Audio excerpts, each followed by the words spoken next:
Assalamualaikum warahmatullahi wabarakatuh. Di sini saya mewakili kelompok 8 ingin mempresentasikan bab CH13 yaitu tentang sampling. Sebelumnya yaitu perkenalkan anggota kelompok kami. Yang pertama ada ya Ajrun Yafita Amam dengan NPM akhir 255. Saya sendiri Muhammad Ivan Zulkifli dengan NPM akhir 269. Selanjutnya Geo Monang Sijabat dengan NPM akhir 106 dan Muhammad Fikri Aminullah dengan NPM akhir 264. Selanjutnya yaitu di sini population element sample sampling unit and subject. Yang pertama populasi. Populasi adalah keseluruhan kelompok orang atau objek dari peristiwa yang menjadi fokus penelitian. Misalnya seluruh pekerja white collar di suatu perusahaan atau seluruh pasien di panti jompo milik sebuah perusahaan. Selanjutnya ada elemen. Elemen adalah satu anggota individu dari populasi, seperti satu pekerja dari 1.000 pekerja atau satu mesin dari 1.500 mesin. Selanjutnya ada sampel, merupakan sebagian dari populasi yang dipilih untuk diteliti, misalnya 200 dari 1.000 pekerja. Selanjutnya ada unit sampel adalah elemen atau kelompok elemen yang dapat dipilih pada tahap tertentu, misalnya rumah tangga atau blok kota. Sementara itu ada subjek, adalah satu anggota dari sampel, sama halnya seperti elemen dan anggota populasi. Selanjutnya yaitu the relation between sample and population, hubungan antara sampel dan populasi. Data dari sampel disebut statistik, seperti rata-rata atau standar deviasi sampel. Sementara data dari populasi disebut parameter. Statistik digunakan untuk mengestimasi parameter karena penelitian umumnya tidak bisa mencakup seluruh populasi. Dengan demikian, kualitas peneliti bergantung pada seberapa baik statistik sampel dapat mendekati parameter populasi. Selanjutnya, representatif sampel. Sampel yang baik adalah sampel yang representatif, artinya dapat menggambarkan populasi secara akurat, meskipun tidak mungkin sampel benar-benar identik dengan populasi. Dengan pemilihan yang tepat, hasil penelitian dari sampel dapat mendekati kondisi populasi. Jika sampel tidak representatif, maka hasil penelitian berisiko bias dan tidak bisa digeneralisir. Selanjutnya ada normality of distribution atau normalitas distribusi. Banyak karakter populasi seperti tinggi dan berat badan mengikuti distribusi normal. Menurut Central Limit Theorem, jika ukuran sampel cukup besar, distribusi rata-rata sampel akan mendekati distribusi normal. Oleh karena itu, semakin besar sampel, semakin besar kemungkinan hasil penelitian mewakili parameter populasi dengan baik. Selanjutnya ada proses sampling. Proses sampling terdiri dari 5 langkah utama. Yang pertama mendefinisikan populasi secara jelas. Selanjutnya menentukan sampling frame atau daftar elemen yang tersedia. Selanjutnya memilih desain sampling atau probability atau non-probability. Selanjutnya menentukan ukuran sampel. Selanjutnya dan melaksanakan proses sampling. Setiap langkah itu harus dilakukan dengan cermat agar hasil penelitian dapat dipercaya dengan baik. Selanjutnya ada sampling design. Terdapat dua desain utama, yaitu probability sampling dan non-probability sampling. Probability sampling memberikan peluang yang sama bagi setiap elemen untuk dipilih sehingga hasilnya lebih representatif dan dapat digeneralisir. Sebaliknya, non-probability sampling tidak memberikan peluang sama bagi semua elemen, namun sering digunakan karena lebih praktis, terutama jika ada keterbatasan waktu dan biaya. Selanjutnya ada penentuan ukuran sampel. Ukuran sampel ditentukan oleh beberapa faktor seperti tujuan penelitian, tingkat presisi yang diinginkan, risiko kesalahan, variasi dalam populasi, biaya, waktu, dan kadang juga ukuran populasi itu sendiri. Semakin besar sampel, maka semakin tinggi tingkat representativitasnya, namun juga membutuhkan lebih banyak sumber daya. Selanjutnya ada probability sampling, yang mana probability sampling ini digunakan ketika elemen dalam populasi itu memiliki peluang yang diketahui dan tidak sama sekali tidak sama dengan nol untuk dipilih sebagai subjek dalam sampel. Nah, eh, kita dapat menggunakan desain pengambilan sampel probabilitas atau probability sampling. Jadi untuk contoh dari probability sampling ini itu dapat dibagi menjadi dua. Pertama ada unrestricted or simple random sampling, lalu yang kedua ada restricted or complex probability sampling. Jadi untuk yang unrestricted atau simple random sampling itu dalam desain pengambilan sampelnya itu tidak terbatas, yang lebih dikenal sebagai pengambilan sampel acak sederhana. Jadi setiap elemen dalam populasi memiliki peluang yang diketahui dan sama untuk dipilih sebagai subjek. Jadi tidak ada klaster-klaster ataupun perbedaan-perbedaan dalam pengambilan sampel. Jadi semua sampel itu bisa mewakili eh, pengambilan sampel itu bisa mewakili keseluruhan sampel.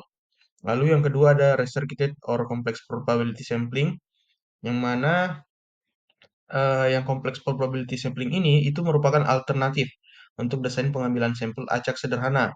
Nah, beberapa desain pengambilan sampel probability kompleks itu dapat digunakan. Adapun prosedurnya itu pengambilan sampel ini itu menawarkan alternatif yang layak dan terkadang lebih efisien dibandingkan dengan desain yang tidak terbatas sebelumnya.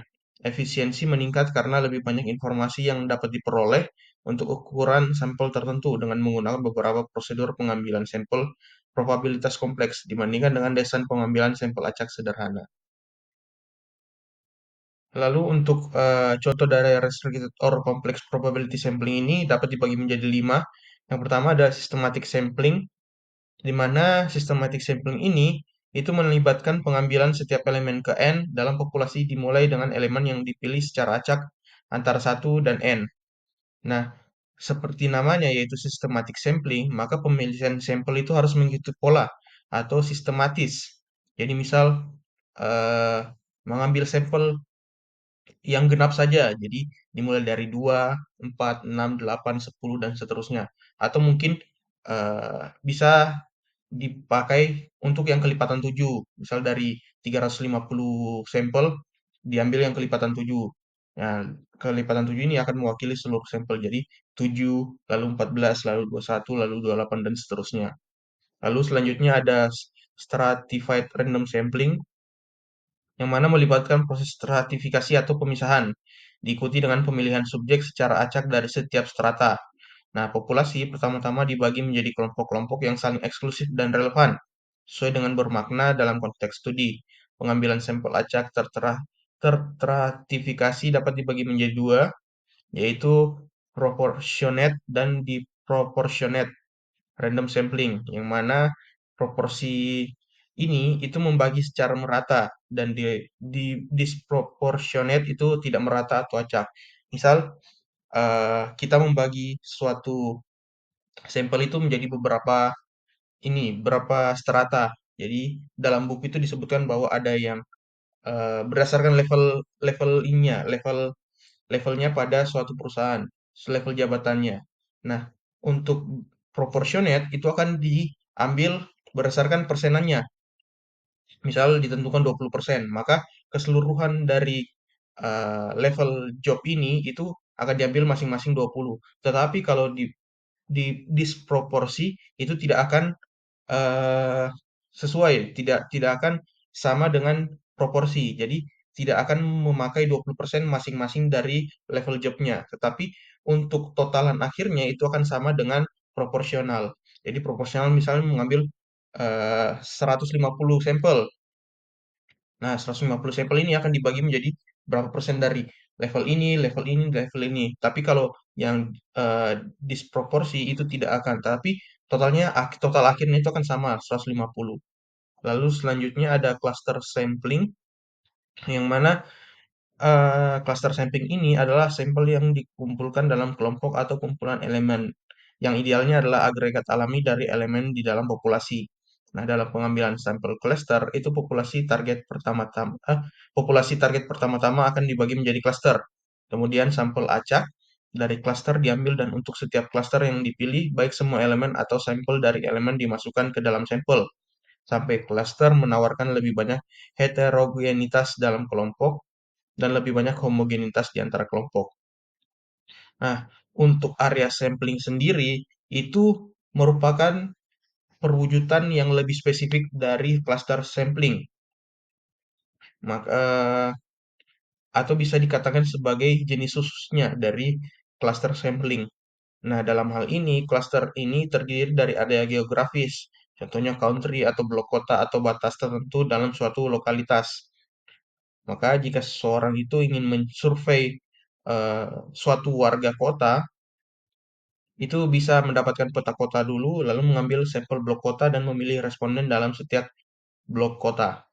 Lalu yang terakhir ada double sampling, di mana double sampling ini digunakan ketika informasi lebih lanjut diperlukan dari subset grup yang sudah dikumpulkan beberapa informasinya untuk studi yang sama. Nah, desain pengambilan sampel di mana awalnya sebuah sampel digunakan untuk sebuah studi untuk mengumpulkan beberapa informasi awal yang menarik. Dan kemudian subsampel dari sampel utama ini digunakan untuk memeriksa masalah tersebut dengan lebih rinci, yang mana disebut sebagai double sampling atau pengambilan sampel ganda.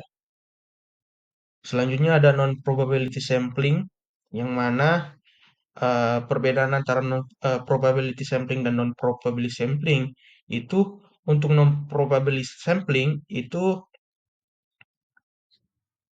tidak memiliki probabilitas yang terkait dengan pemilihannya sebagai subjek sampel, yang berarti bahwa temuan dari studi sampel itu tidak dapat digeneralisasi dengan percaya diri ke seluruh populasi. Nah, untuk contoh dari non-probability sampling itu ada dua. Yang pertama ada convenience sampling dan purposive sampling. Nah, yang pertama ini convenience sampling, jadi seperti namanya, itu mengacu pada pengumpulan informasi dari anggota populasi yang tersedia dengan mudah untuk memberikan informasi tersebut. Jadi, untuk datanya atau untuk informasinya itu dapat ditemukan di mana saja, gampang mencarinya. Lalu yang kedua ada purposive sampling, yang mana pengambilan sampelnya ini dibatasi pada jenis orang tertentu yang dapat memberikan informasi yang diinginkan, baik karena mereka satu-satunya yang memiliki atau mereka memenuhi beberapa kriteria yang ditetapkan oleh peneliti. Nah, jenis desain pengambilan sampel ini disebut sebagai pengambilan sampel purposive atau purposive sample. Nah, untuk contoh dari purposive sample ini dapat dibagi menjadi dua. Yang pertama ada judgment sampling, yang mana pengambilan sampel itu berdasarkan pertimbangan melibatkan pemilihan subjek yang paling menguntungkan atau dalam posisi terbaik dalam memberikan informasi yang dibutuhkan. Lalu yang kedua ada quota sampling. Ini merupakan jenis kedua dari sampling purposive atau purposive sampling, yang mana memastikan bahwa kelompok-kelompok tertentu terwakili dengan baik dalam studi melalui penetapan kuota. Nah, umumnya kuota yang ditetapkan untuk setiap subkelompok didasarkan pada jumlah total masing-masing kelompok dalam populasi. Namun karena ini adalah rencana sampling non-probabilitas, maka hasilnya tidak dapat digeneralisasi untuk populasi. Baik, selanjutnya di sini saya membahas mengenai intermezzo example of when curtain sampling design would be appropriate. Jadi di sini akan menjelaskan bentuk contoh dari sampel-sampel yang ada di slide ini. Yang pertama ada slide random sampling. Jadi random sampling ini merupakan teknik pengambilan sampel di mana setiap anggota populasi memiliki kesempatan yang sama untuk terpilih. Di mana metode ini digunakan ketika peneliti ingin hasil yang dapat digeneralisasi ke seluruh populasi. Contoh, seorang guru ingin mengetahui rata-rata nilai siswa seluruh sekolah, lalu secara acak memilih 50 siswa dari daftar seluruh siswa tanpa mempertimbangkan kelas atau jurusan. Nah, jadi teknik ini efektif jika populasi relatif homogen dan tidak memiliki kelompok-kelompok yang sangat berbeda. Yang kedua ada stratified random sampling atau sampel acak tingkat, di mana jadi stratified random sampling ini digunakan ketika populasi terbagi dalam kelompok strata yang memiliki karakteristik berbeda dan penting untuk diteliti secara terpisah. Contohnya, sebuah perusahaan ingin mengukur kepuasan kerja berdasarkan divisi seperti HR, keuangan, dan produksi. Maka mereka membagi karyawan ke dalam divisi dan mengambil sampel acak dari setiap kelompok. Jadi metode ini memastikan semua kelompok terwakili secara proporsional sehingga hasil lebih akurat dan mencerminkan keragaman dalam populasi. Yang ketiga ini cluster sampling atau sampel kelompok, yang mana cluster sampling ini cocok digunakan untuk saat populasi luas atau tersebar sehingga sulit mengambil sampel individu secara langsung. Jadi metode ini populasi dibagi ke dalam kelompok besar atau cluster seperti sekolah atau wilayah, lalu beberapa cluster dipilih secara acak dan semua anggota di dalamnya dijadikan sampel. Misalnya peneliti memilih 5 sekolah secara acak dari seluruh provinsi dan meneliti semua siswa di sekolah-sekolah tersebut. Metode ini efisien dalam hal biaya dan waktu, terutama untuk populasi besar. Selanjutnya itu area sampling yang berdasarkan wilayah. Jadi area sampling ini merupakan variasi dari cluster sampling yang fokus pada pembagian berdasarkan wilayah geografis tertentu. Teknik ini digunakan jika penelitian dibatasi pada daerah tertentu, misalnya survei kepuasan masyarakat terhadap layanan publik di kota Surabaya, hanya mengambil sampel di beberapa kecamatan. Nah, area sampling ini membantu penelitian menangani populasi yang tersebar secara geografis sambil tetap fokus pada area yang relevan dengan studi. Nah, selanjutnya ada double sampling. Jadi menggunakan sampel ganda. Jadi double sampling ini melibatkan dua tahap yang pengambilan data. Tahap pertama dilakukan dengan secara umum untuk menyaring responden, dan tahap kedua dilakukan pada sebagian dari mereka untuk informasi yang lebih mendalam. Contohnya, dari 500 orang yang disurvei secara singkat tentang penggunaan e-commerce, penelitian memilih 200 orang pengguna aktif untuk diwawancarai lebih lanjut tentang pengalaman mereka. Teknik ini berguna untuk efisiensi biaya dan mendapatkan data tambahan yang lebih spesifik. Selanjutnya ada convenience sampling atau sampel berdasarkan kemudahan.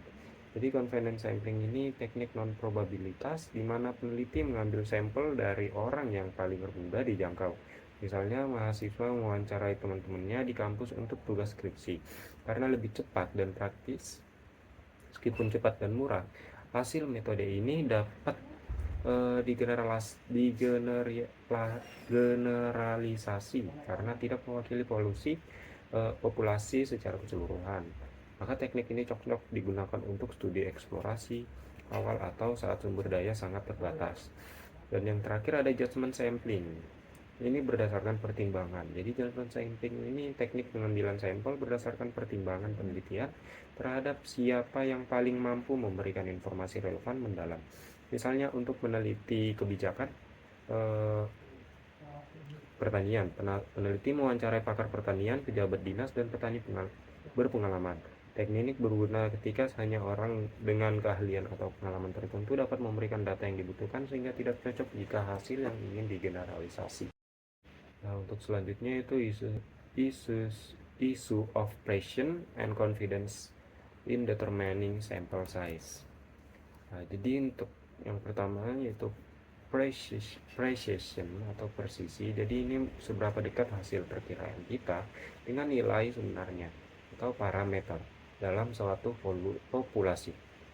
Nah, saat kita mengambil data dari sampel, biasanya kita tidak tahu pasti nilai di populasi. Jadi kita memberikan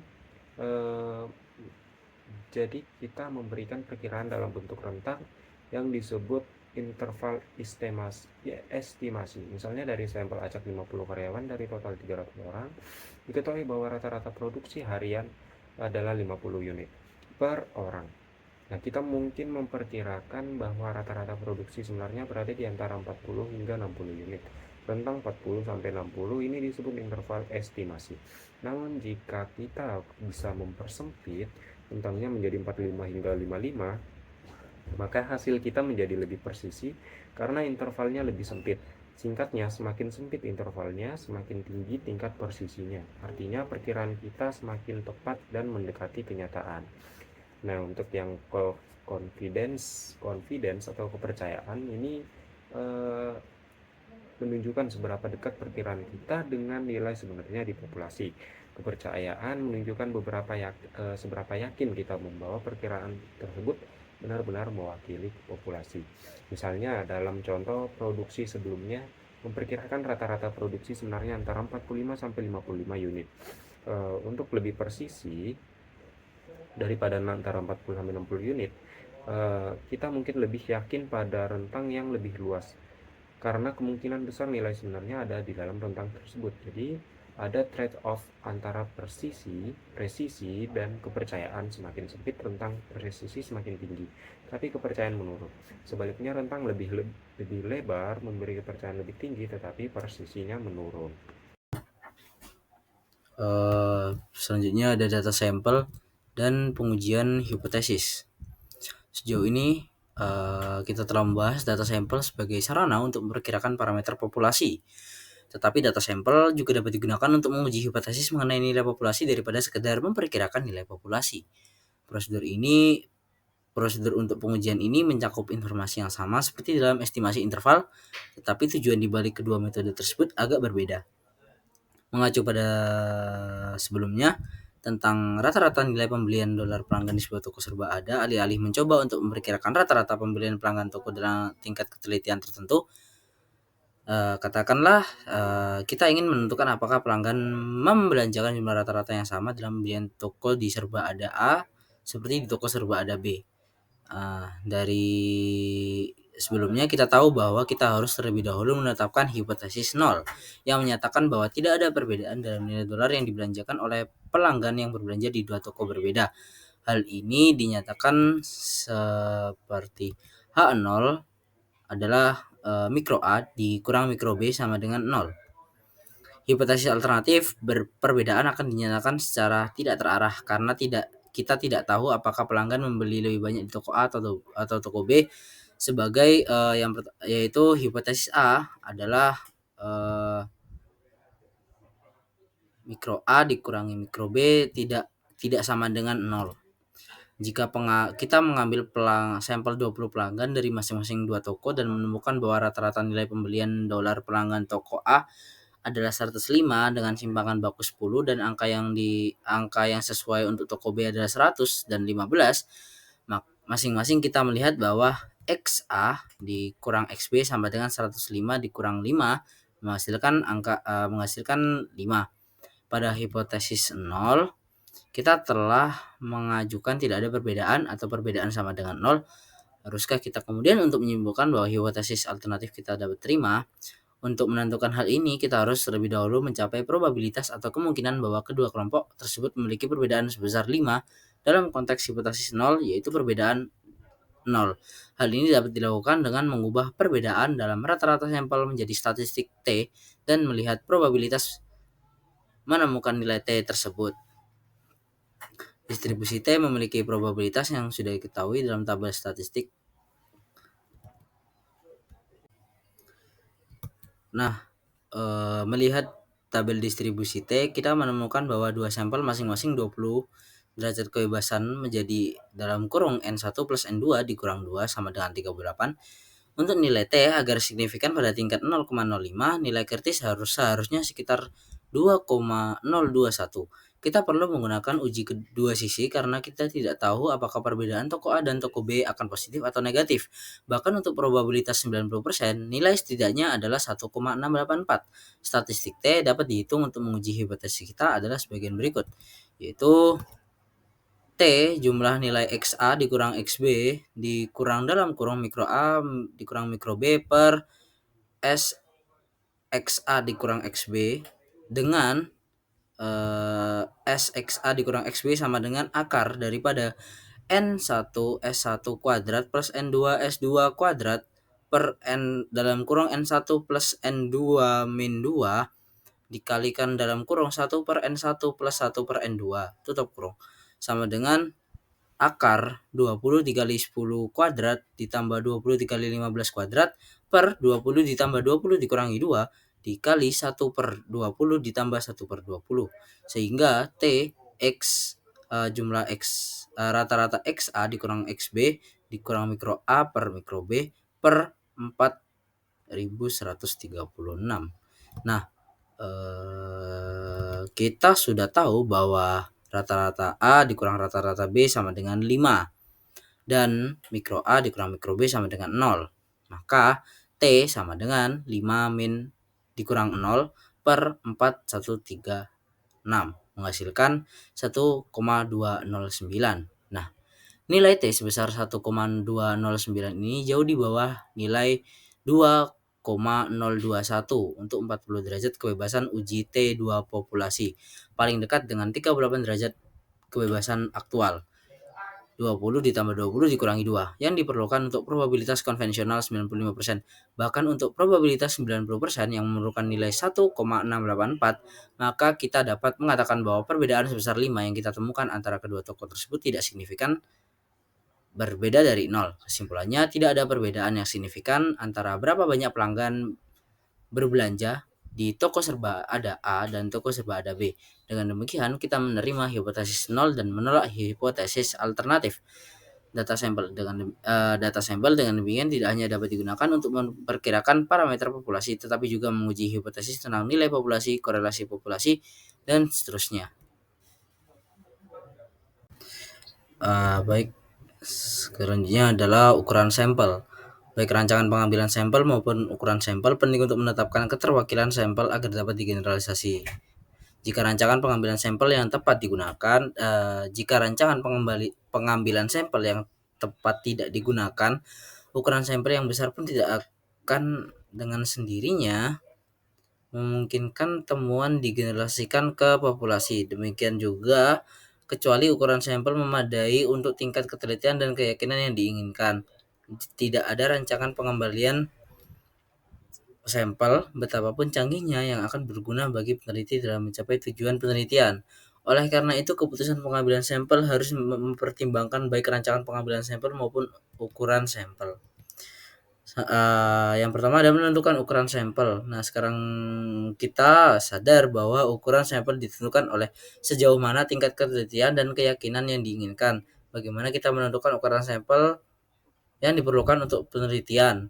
Prosedur ini dapat digambarkan melalui rumus, yaitu S rata-rata X sama dengan S per akar N dikali akar N min N per N min 1, di mana N adalah jumlah total elemen dalam populasi.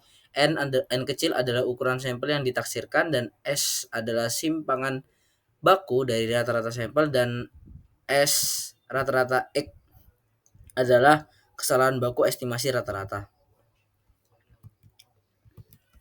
Selanjutnya ada ukuran sampel dan kesalahan tipe 2. Ukuran sampel yang terlalu besar, misalnya lebih dari 500, dapat menjadi masalah sejauh kita kemudian cenderung melakukan kesalahan tipe 2. Artinya kita akan menerima temuan penelitian kita padahal sebenarnya harusnya kita menolaknya. Dengan kata lain, dengan ukuran sampel yang terlalu besar, bahkan hubungan yang lemah, misalkan korelasi 0,1 antara dua variabel, dapat menciptakan tingkat signifikansi, dan kita akan cenderung percaya bahwa hubungan signifikan yang ditemukan dalam sampel memang benar adanya pada populasi, padahal sebenarnya mungkin tidak demikian. Oleh karena itu, ukuran sampel yang terlalu besar maupun terlalu kecil tidak membantu proyek penelitian. Selanjutnya ada signifikansi statistik dan praktis. Hal lain yang perlu ditimbangkan bahkan dengan ukuran sampel yang sesuai adalah apakah signifikansi statistik lebih relevan daripada signifikansi praktis. Misalnya, korelasi sebesar 0,25 mungkin signifikan secara statistik, tapi karena hal itu hanya menjelaskan sekitar 6% dari varians 0,25 kuadrat, seberapa bermakna hal itu dalam kegunaan praktis. Selanjutnya ada aturan praktis, yaitu Rasko pada tahun 1975 mengusulkan aturan praktis untuk menentukan ukuran sampel, yaitu yang pertama, ukuran sampel lebih besar dari 30 dan kurang dari 500 sesuai untuk sebagian besar penelitian. Yang kedua, jika sampel akan dibagikan kepada subsampel laki-laki atau perempuan, junior atau senior, dan lain-lain, ukuran sampel minimum 30 untuk setiap kategori yang diperlukan. Yang ketiga, dalam penelitian multivariat termasuk analisis regresi berganda, ukuran sampel harus beberapa kali, lebih baik 10 kali atau lebih, sebesar jumlah variabel dalam penelitian. Keempat, untuk penelitian eksperimental sederhana dengan kontrol yang ketat, pasangan yang dipasangkan, dan lain-lain, penelitian dapat berhasil dilakukan dengan ukuran sampel sekecil 10 hingga 20. Nah, Selanjutnya ada efisiensi dalam pengambilan sampel. Efisiensi dalam pengambilan sampel dicapai ketika untuk tingkat ketelitian tertentu atau kesalahan baku, ukuran sampel dapat dikurangi, atau untuk ukuran sampel tertentu tingkat ketelitian dapat ditingkatkan. Beberapa rancangan pengambilan sampel lebih efisien daripada yang lain. Prosedur pengambilan sampel acak sederhana tidak selalu merupakan rencana yang paling efisien untuk diadopsi. Beberapa rancangan pengambilan sampel probabilitas lainnya seringkali lebih efisien. Rencana pengambilan sampel acak berlapis seringkali paling efisien, dan rancangan pengambilan sampel acak berlapis tidak proporsional telah terbukti lebih efisien dibanding rencana pengambilan sampel acak proporsional dalam banyak kasus. Pengambilan sampel klaster kurang efisien dibandingkan pengambilan sampel acak sederhana karena umumnya terdapat lebih banyak homogenitas di antara subjek dalam klaster dibandingkan elemen dalam populasi. Pengambilan sampel klaster bertingkat lebih efisien dibandingkan pengambilan sampel klaster satu tingkat ketika terdapat lebih banyak heterogenitas yang ditemukan pada tahap awal. Seringkali ada pertukaran antara efisiensi waktu dan biaya sebagaimana dicapai dalam rancangan pengambilan sampel non-probabilitas, dan efisiensi ketelitian sebagaimana dicapai dalam banyak rancangan pengambilan sampel probabilitas. Pemilihan rencana pengambilan sampel bergantung pada tujuan penelitian serta sejauh mana dan sifat efisiensi yang diinginkan. Pengambilan sampel dalam kaitannya dengan penelitian kualitatif. Pengambilan sampel untuk penelitian kualitatif sama pentingnya dengan pengambilan sampel untuk penelitian kuantitatif. Pengambilan sampel kualitatif dimulai dengan mendefinisikan secara tepat populasi sasaran. Sebagai teknik pengambilan sampel, penelitian kualitatif umumnya menggunakan non-probability sampling karena tidak bertujuan untuk menarik inferensi statistik.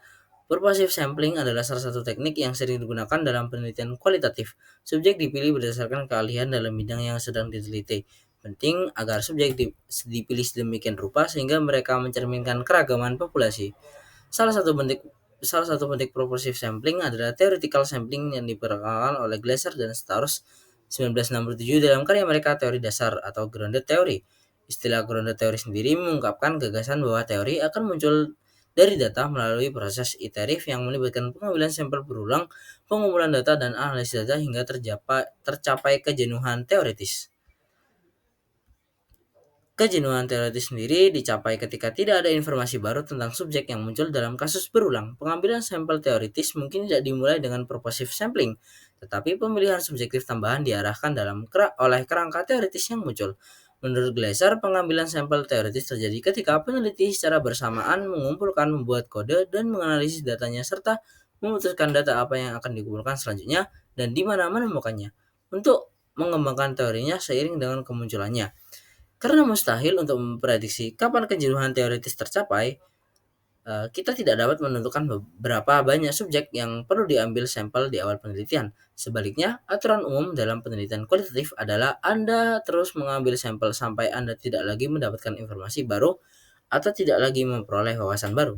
Perlu dicatat bahwa ukuran sampel. Oleh karena itu, setidaknya sebagian akan bergantung pada heterogenitas populasi. Baik, itu saja yang dapat kami sampaikan. Kurang dan lebihnya mohon dimaafkan. Assalamualaikum warahmatullahi wabarakatuh.